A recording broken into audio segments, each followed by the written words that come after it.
Salut à tous et à toutes et bienvenue dans cette nouvelle vidéo dans laquelle nous attaquons la partie pratique de ce cours sur le remarching.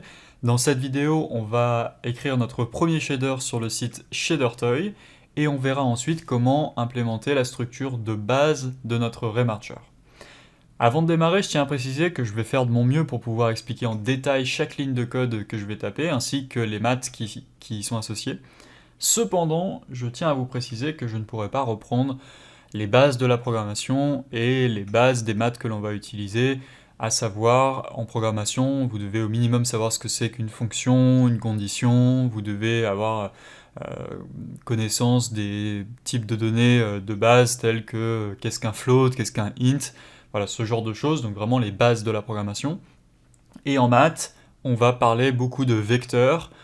Donc si par exemple vous ne savez pas ce que c'est qu'un vecteur, que c'est un objet mathématique qui représente une direction et une magnitude, si jamais vous ne savez pas additionner des vecteurs, les soustraire, et pareil si vous n'avez pas de notion fondamentale en trigonométrie, si vous ne savez pas ce que c'est qu'un cosinus ou un sinus, ça risque que d'être un petit peu compliqué à suivre. À nouveau, je tiens à préciser que je vais faire de mon mieux pour pouvoir expliquer toutes les maths de manière intuitive si possible.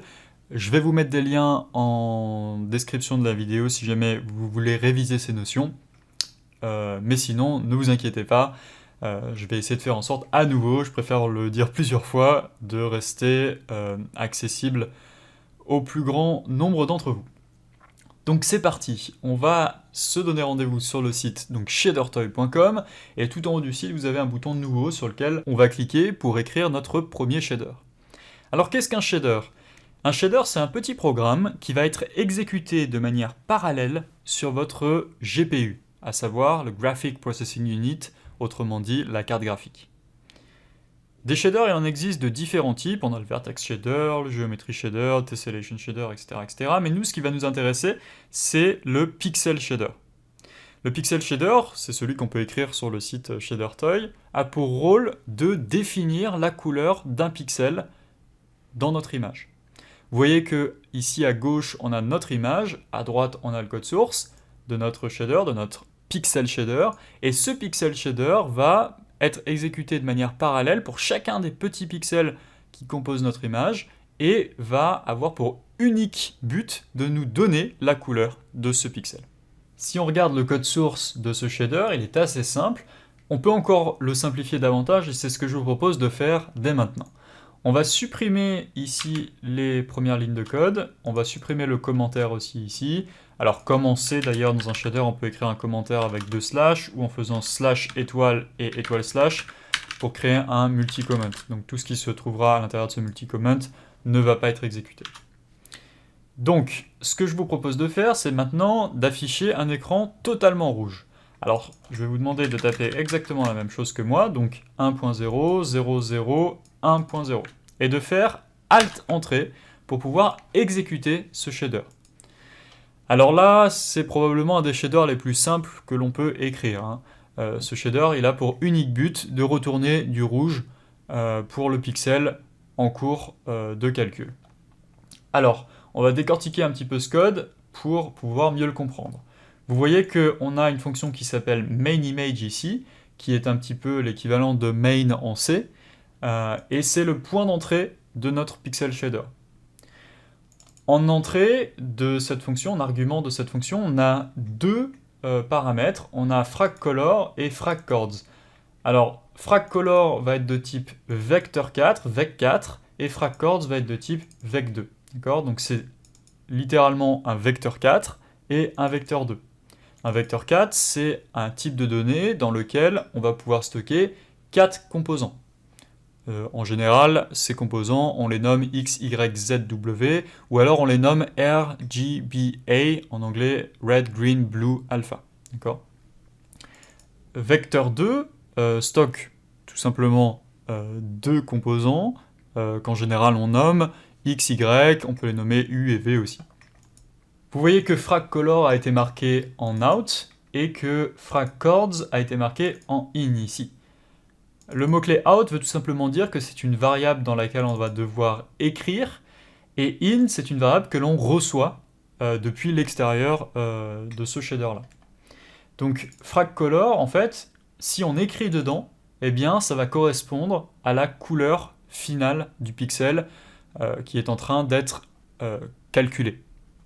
Donc dans ce cas-là, ce que j'ai fait, c'est que j'ai associé FracColor à un vecteur 4 que j'interprète comme une couleur, à savoir chacun des composants va valoir respectivement rouge, vert, bleu et alpha. D'accord ? Donc si je mets un 1 dans la composante rouge de ce vecteur 4, eh bien j'aurai 100% de rouge. J'ai mis 0% de vert et j'ai mis 0% de bleu et 100% d'alpha de l'opacité. Et donc vous voyez que le résultat me donne une image composée que de pixels rouges. Intéressons-nous maintenant à FracCord qui nous est envoyé dans notre pixel shader. FracCord correspond à la coordonnée XY de notre pixel.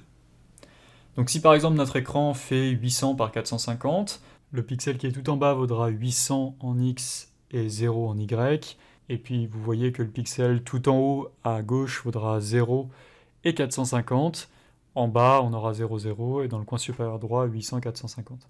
Donc la première chose que l'on va faire, c'est que l'on va définir un repère de coordonnées où le 0 va se trouver pile au centre de l'image.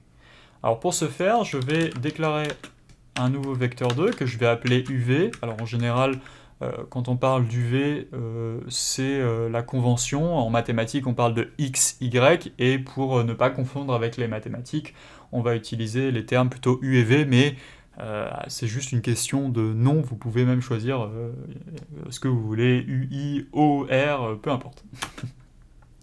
Donc du coup, ce que l'on va faire, c'est qu'on va déjà récupérer notre coordonnée de pixels en pixels.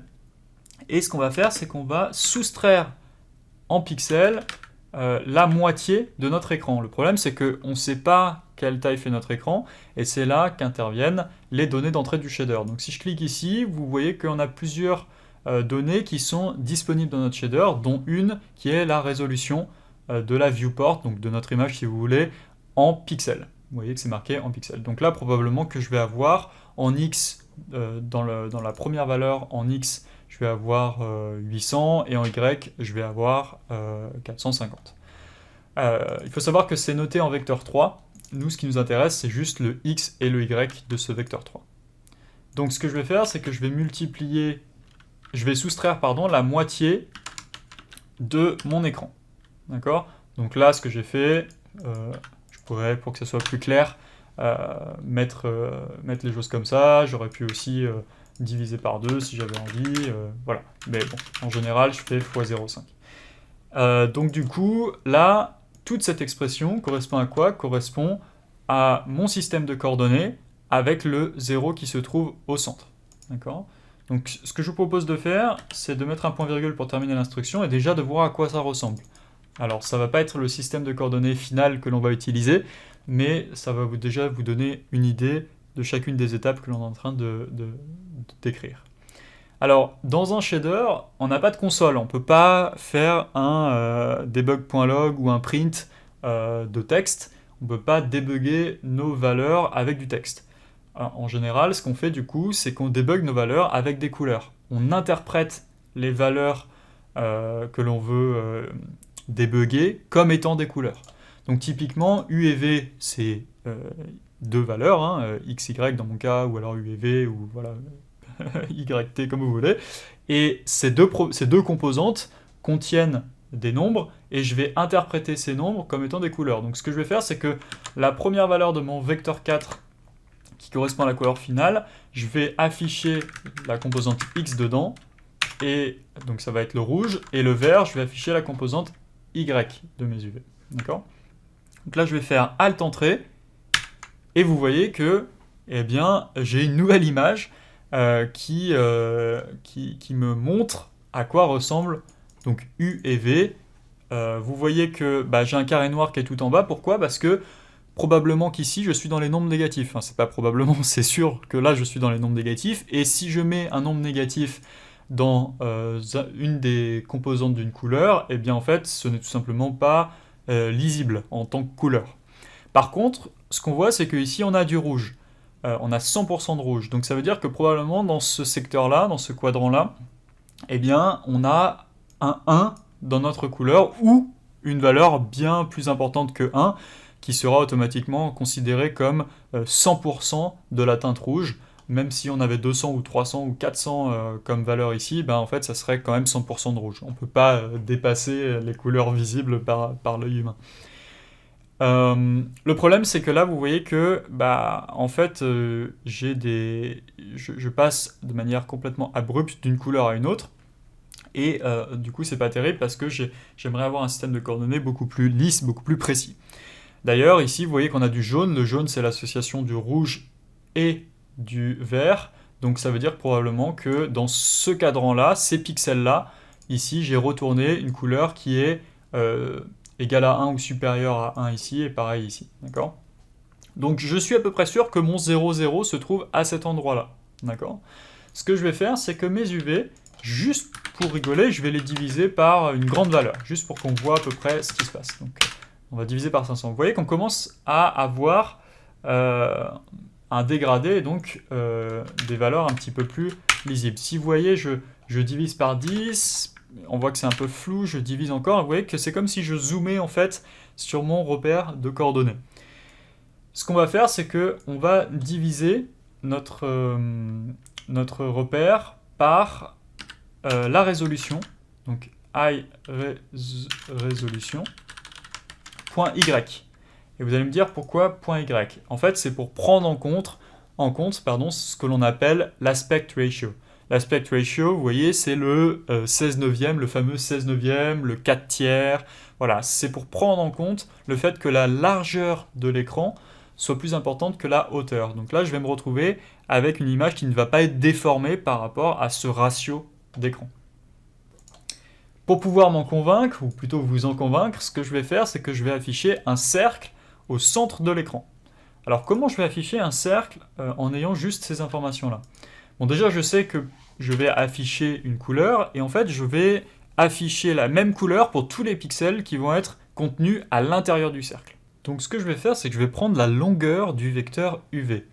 Alors par exemple, admettons qu'on ait des UV ici, si je prends la longueur de ce vecteur-là, donc qui part de l'origine en direction de ce point-là, je vais faire un test et je vais tester si c'est inférieur à une certaine valeur. Si c'est le cas, ça veut dire qu'on sera dans le cercle. Si ce n'est pas le cas, eh bien je serai en dehors du cercle. Donc, je vais faire si la longueur, alors ça c'est une fonction qui est disponible dans le langage de shader que l'on utilise, qui au passage s'appelle le GLSL.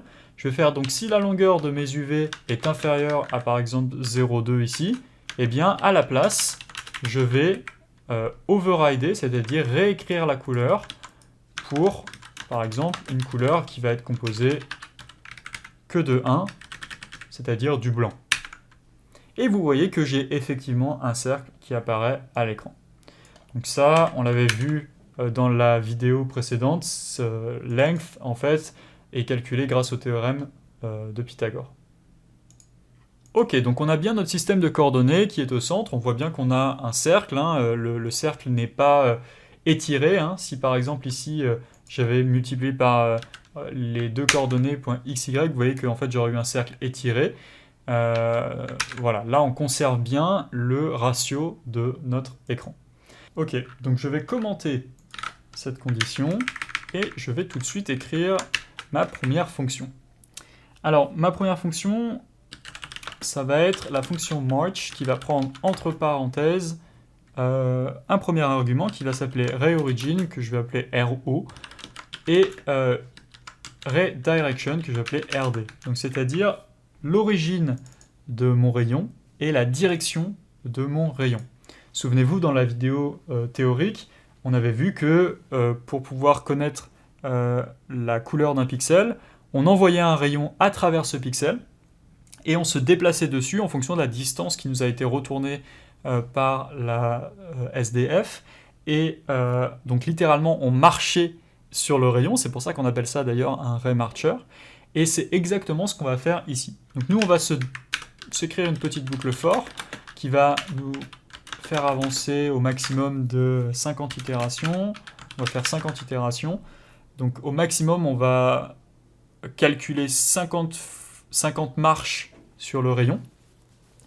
Et ce qu'on va faire, c'est qu'on va définir notre SDF, c'est-à-dire la fonction de distance. Je vais l'appeler sen et elle va prendre entre paramètres, comme paramètre, un point. Ce point, ça va être le point auquel on a envie de connaître la distance à notre scène. Pour l'instant, notre scène, ça va être une simple sphère. Donc, ce que je vais faire, c'est que je vais retourner la longueur de ce point moins le rayon de ma sphère. Je vous invite à aller revoir la vidéo sur la partie théorique si vous voulez bien comprendre ce que je suis en train d'écrire. Mais pour récapituler, là, je prends un point dans l'espace, d'accord, n'importe où. Ce point, en fait, c'est un vecteur qui part de l'origine jusqu'à ce point-là. Si je prends la longueur de ce vecteur-là, ça me donne à quelle distance il se trouve de l'origine. Et si je soustrais une valeur, eh bien en fait, je vais avoir une fonction de distance qui me retourne la distance à une sphère. D'accord ? De rayon, dans ce cas-là, 0,5. Donc ce que je vais faire, c'est que... Donc là, j'ai une scène à afficher, entre guillemets, donc j'ai une sphère à afficher, si vous voulez. Et ce que je vais faire, c'est que dans la fonction March ici, je vais écrire une variable que je vais appeler CP pour current point, qui va être le point qu'on est en train d'évaluer dans l'itération courante de la boucle. D'accord ? Donc notre boucle va avancer 0, 1, 2, 3, etc. Et en fait, on va faire avancer un point sur ce rayon, donc dans la direction RD, donc de la direction du rayon. On va faire avancer ce point-là, et je vais stocker une variable juste avant qui va me dire, qui va me donner cette information de où je me trouve sur le rayon. CP, au début, ça va être égal à RO, c'est-à-dire le point qu'on va passer comme étant l'origine de ce rayon-là, et dans un premier temps, l'origine de notre rayon, ça va être la caméra, en fait. Donc ce que je vais faire, c'est qu'à chaque tour de boucle, je vais faire en sorte que ce rayon soit égal à l'origine du rayon, plus la direction qui va être normalisée. Donc cette direction sera un vecteur unitaire, c'est-à-dire qu'il y aura une longueur de 1. Et quand on multiplie un vecteur unitaire par un nombre, ou par un scalaire si vous voulez, eh bien, ça aura pour effet de grandir, d'allonger ce vecteur, mais tout en restant dans la même direction. Donc par exemple, si je prends un vecteur qui pointe vers le haut et qui est unitaire, donc c'est-à-dire qu'il vaut 1, et que je multiplie par 50, et bien je vais toujours avoir un vecteur qui pointe vers le haut, mais cette fois-ci qui aura une longueur de 50. Donc j'aurai, si vous voulez, j'aurai agrandi mon vecteur. Donc la position de mon point à ce tour de boucle va être égale à l'origine de mon rayon, plus la direction unitaire de mon rayon, fois quelque chose. Et ce quelque chose, je ne l'ai pas encore, ça va être la distance accumulée sur notre rayon. Donc je vais stocker ici un paramètre que je vais appeler, je peux l'appeler dt, on va l'appeler d, tout simplement, la distance en fait. Et au début, ça va être égal à 0, puisque au début, on n'a pas à se déplacer encore. Donc ce que je vais faire, c'est que je vais dire, je multiplie par d. Sauf que, évidemment, après m'être déplacé, après avoir bougé mon point, il va falloir que j'additionne la distance à ma scène. Donc comment je vais faire ça? Je vais déjà stocker une autre variable que je vais appeler s, qui va être égale à 0 aussi, qui va correspondre à l'évaluation de ma scène, en ce point CP. Hop, comme ceci. Donc, je prends, j'appelle ma fonction scene, et je lui passe le point courant. Donc au début, ça sera ray_origin. Pourquoi? Parce que je multiplie par 0 ici. Donc je demande à ma fonction scène à quelle distance ce point-là se trouve. Il se trouve à une certaine distance. Et ensuite, ce que je fais, c'est que j'avance de cette distance dans la direction de mon rayon, d'accord? Et tout simplement, j'accumule la distance. Donc au fur et à mesure que je vais avancer, je vais accumuler ma distance. Souvenez-vous, c'est exactement la représentation visuelle que je vous ai présentée dans la vidéo précédente. D'accord?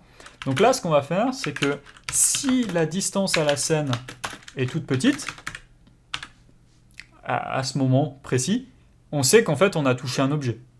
D'accord? Enfin, on considère qu'on a touché un objet. On est tellement proche qu'on considère qu'on a touché un objet. Donc là, je vais marquer toucher objet.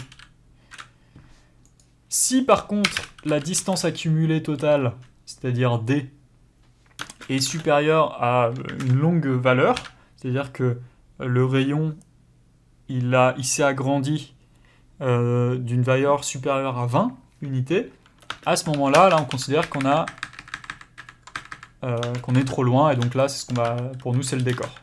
D'accord ? Autrement dit, trop loin. On est allé trop loin.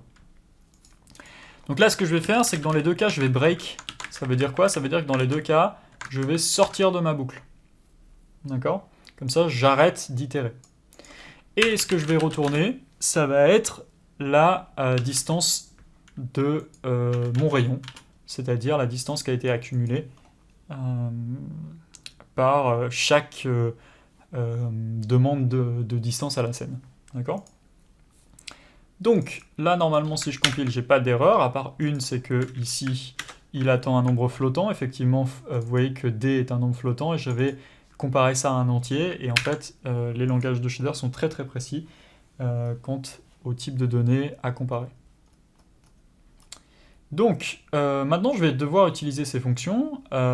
Pour l'instant, ce que je vais faire, c'est que on définira une meilleure caméra dans les vidéos suivantes, mais pour l'instant, ce que je vous propose de faire, c'est de définir une caméra assez simple, donc un point de vue assez simple. N'oubliez pas que ce que je vais coder, c'est juste pour nous, pour visualiser si on a quelque chose, et on changera ça par la suite. Donc, ce que je vais faire, c'est que je vais définir un vecteur 3 qui va s'appeler RO, on peut l'appeler RO pour Ray Origin, et ça va être un nouveau vecteur 3 qui va être A000. Il faut savoir que dans un langage de shader, en général, on peut juste mettre un seul 0, et qu'est-ce qui se passe? En fait, ça va remplir automatiquement les trois autres coordonnées. Les deux autres coordonnées, pardon.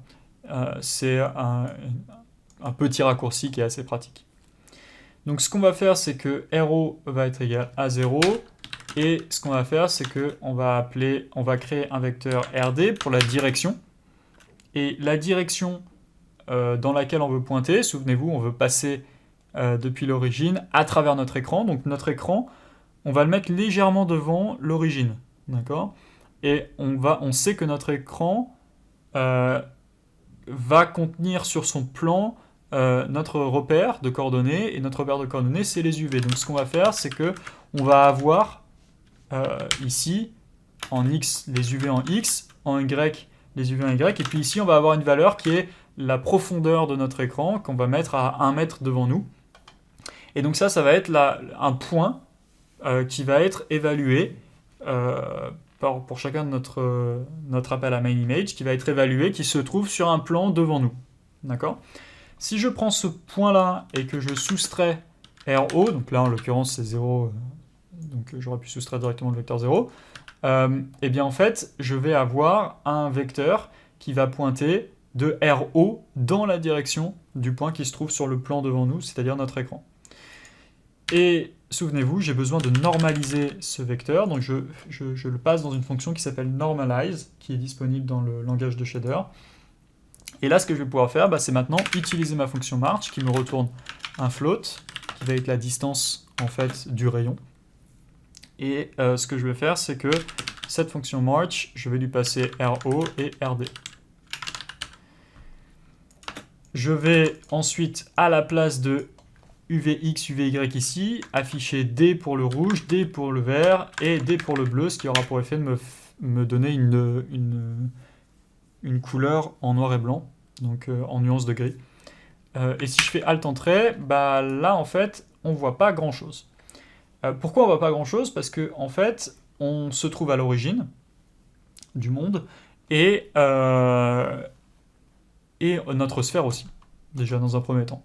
Donc ce qu'on va faire, et ça vous le savez, je vous l'avais déjà expliqué précédemment, c'est qu'on va déplacer notre objet devant nous, et comment on le fait? En soustrayant une position. D'accord? Donc là, je vais faire, en soustrayant un offset. Donc là, je vais pousser ma sphère sur l'axe des Z de 1. D'accord? Donc j'ai littéralement poussé ma sphère en avant. Si je la pousse de 2 unités, vous voyez que ça va beaucoup trop loin. Je vais la pousser 1.5, ça va beaucoup trop loin aussi. Et en fait, je pense que c'est pas une histoire que ça va beaucoup trop loin, je pense que c'est tout simplement la distance ici qu'on affiche, qu'il va falloir que je divise par une valeur pour pas que ça soit trop important. Parce qu'en fait, la distance, en fait, ne va pas entre 0 et 1 tout le temps. Hein. Pourquoi? Parce que ici, j'ai besoin de valeurs qui vont entre 0 et 1, vous l'aurez compris, puisque c'est les couleurs maximum que l'on peut voir, vont entre 0 et 1. Les nombres négatifs, pareil, on ne peut pas les voir, c'est ce que je vous avais expliqué. Donc si je divise ma distance, ça aura pour effet de compresser le range de ma distance, et donc du coup je vois plus de choses. Je tasse, si vous voulez, les valeurs de ma distance. Plus je tasse, plus je vais être proche de 0. Donc on va tasser un tout petit peu moins. Pourquoi? Parce que j'aimerais vous montrer quelque chose. Je vais rapprocher la sphère à 1. Normalement, alors on va peut-être la pousser encore un tout petit peu. Normalement, on devrait voir que c'est un petit peu plus sombre devant que sur les côtés. Ça n'a pas l'air pour l'instant d'être le cas, ou du moins je pense que ça l'est, mais enfin mathématiquement c'est censé l'être. Mais ce qu'on va faire, c'est que on va cleaner un tout petit peu notre code pour que ce soit plus facile à comprendre, et on va rajouter surtout un plan. Comme ça, on posera notre sphère sur un plan, et ça sera tout pour cette vidéo, et on pourra passer à des choses bien plus intéressantes dans les prochaines vidéos. Donc en général, ce que je fais, c'est que je définis les fonctions de mes primitives, de mes objets, dans des fonctions séparées. Je définis mes primitives dans des fonctions séparées. Donc par exemple, là, on va appeler dplane, qui va être la distance à un plan. Et la distance à un plan, depuis un point P, ça va être... Donc je vais passer un deuxième argument aussi. Ça va être tout simplement la hauteur de mon point moins la hauteur que l'on aura passée. D'accord? Donc si je veux par exemple avoir un sol qui se trouve à moins 2 mètres sous moi, si je passe moins 2 dans le H ici, je vais avoir plus 2. Et si je prends Y qui est par exemple à 0, enfin PY qui est à 0, donc mon point qui ici il est à 0 par exemple, eh bien je fais plus 2.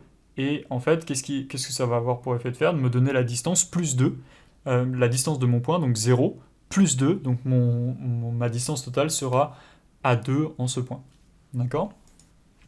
Donc pareil, la sphère ici, ce que je vais faire, c'est que je vais la déclarer dans une autre fonction que je vais appeler dsphere, qui va prendre en paramètre le point, et qui va prendre aussi le rayon en paramètre. Donc return, length, je vais enlever ici le déplacement de ma sphère, et moins le rayon. Comme ça, j'ai une sphère générique. Donc là, je peux remplacer dsphere ici. Je passe le point moins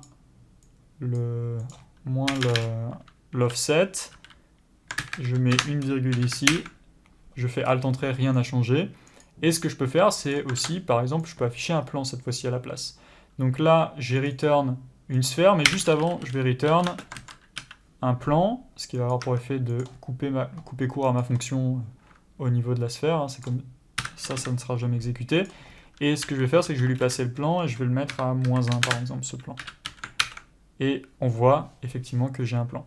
Alors le truc, c'est que maintenant, j'aimerais afficher mes deux objets les uns avec les autres. Les combiner. Comment je vais faire? Alors il faut imaginer que, imaginez-vous que j'ai le plan là, les pixels qui correspondent quand j'affiche mon plan ici sont beaucoup plus, enfin ont une distance beaucoup plus, excusez-moi, la distance en ce pixel ici est beaucoup plus loin que la distance de la sphère. Vous voyez que ici ça tombe dans du blanc du blanc pur, et devant ici la sphère elle est vers du noir. Donc ça veut dire que on est plus proche d'une valeur à 0, et le plan il est beaucoup plus proche d'une valeur bien au-delà de 1. Donc ça veut dire que les objets qui sont plus proches de moi, eh bien en fait ils ont une distance plus petite.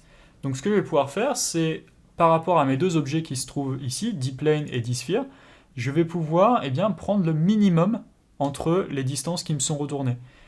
Et c'est cette distance que je retournerai comme étant la distance finale. Donc si je prends le minimum entre deux objets, entre deux distances, ça me retourne donc la distance la plus proche, et donc c'est la distance que l'on a envie d'afficher devant. Donc, c'est la distance finale, et c'est la distance la plus proche qui donc prendra le dessus pour ce pixel-là. Donc ce qu'on va faire, c'est que je vais stocker ici mes distances dans deux variables séparées. Donc une, ça sera P, ça sera dp pour distance plane, et l'autre, ça sera ds pour distance sphere, parce que P, en fait, je l'avais déjà déclaré ici. Et ce que je vais faire, c'est que je vais retourner le minimum entre dp et ds. Et qu'est-ce que ça fait? Ça a pour effet de combiner mes deux objets. Et ça, on peut le voir plus précisément si, par exemple, je descends ma sphère, on va la descendre à 0,5, moins 0,5 du coup. Et je vais la repousser à 2 mètres. Alors mon plan, je l'avais mis à combien? À moins 1, on va le remettre à 0,5.